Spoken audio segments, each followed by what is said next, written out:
The vending machines at Fairview College were legendary. Not because they worked well, but because they didn't. Students joked that they were cursed. You could put in $2, press the button for a bag of chips, and end up with stale cookies instead. Ethan, a freshman with a mischievous streak, had had enough. "These machines have robbed us long enough," he declared in the dorm lounge one Friday night, "and I know how to beat them." His friends perked up immediately. "What do you mean?" one asked.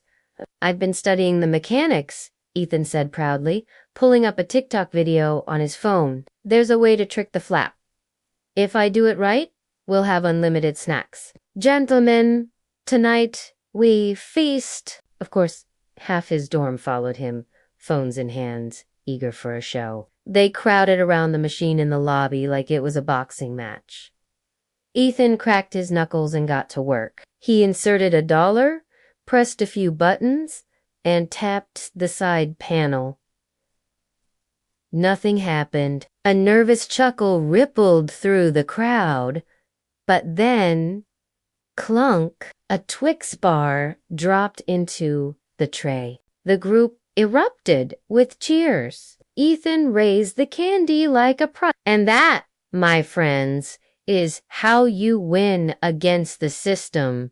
But Ethan wasn't satisfied with just one victory. Fueled by adrenaline and applause, he decided to push his luck. "Let's go bigger," he announced. He crouched, pry opened the bottom flap, and shoved his arm inside. His fingers brushed against another snack. The crowd leaned closer, whispering like it was the final play of a game. Then the machine bit back. The flap snapped shut on Ethan's arm, locking him in place.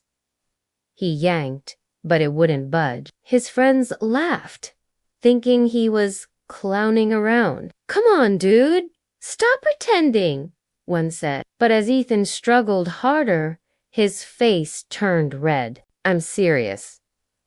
I'm stuck," he yelled. In his frantic effort to pull free, he lost his balance and toppled forward. Now his head and shoulders disappeared inside the machine, with only his legs sticking out. He flailed wildly, sneakers squeaking against the floor.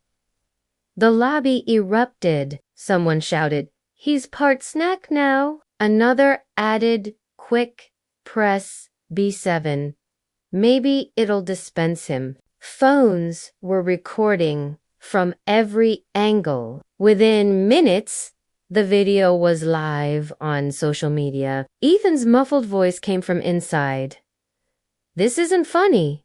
Get me out." But to everyone else, it was hilarious. Some students were doubled over in laughter. Others pretended to place orders, pointing at Ethan's legs. "Yeah, I'll take one," struggling freshman with a side of embarrassment. Eventually, campus security arrived, shaking their heads in disbelief. One officer muttered, "Of all the calls we get." They tried pulling Ethan out, but the machine clung to him stubbornly. Finally, the janitor showed up with a bottle of cooking spray from the cafeteria. After some awkward slipping and sliding, Ethan popped free like a cork from a bottle. The crowd erupted in cheers. Ethan stood up, hair messy, shirt untucked, and covered in crumbs. He tried to salvage his dignity by bowing, but that only made the crowd laugh harder. The university billed him $300 for tampering with school property. Worse, the video of his fiasco exploded online. By the end of the weekend, he had over 2 million views, all under the caption, "When you hack the vending machine, but it hacks you back." From then on,